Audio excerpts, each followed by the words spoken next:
In this session, we are going to learn how to debug JavaScript files using the Google Chrome's developer tools. So let's open up a website in Chrome and then open up the developer tools. Here in the sources tab, you will see that all the files that were loaded are listed. Now let's say that I want to debug this particular JavaScript file, and this particular line I want to add a breakpoint. What this breakpoint is going to do is pause the execution of JavaScript at this particular point, and let's reload the page to check it out.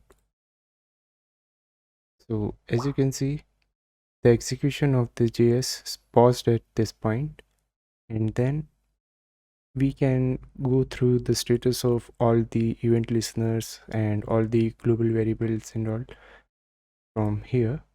We can even add watch variables. So let's say I want to get the status of document object. I can do that by adding it here.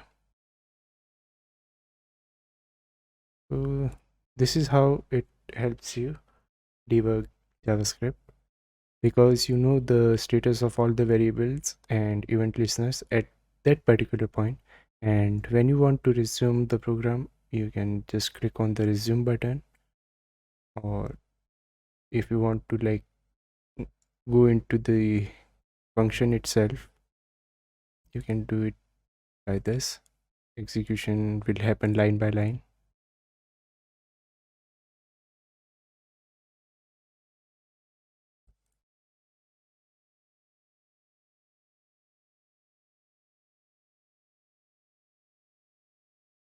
So that particular file was having all the lines written in a single line. It was minified file, so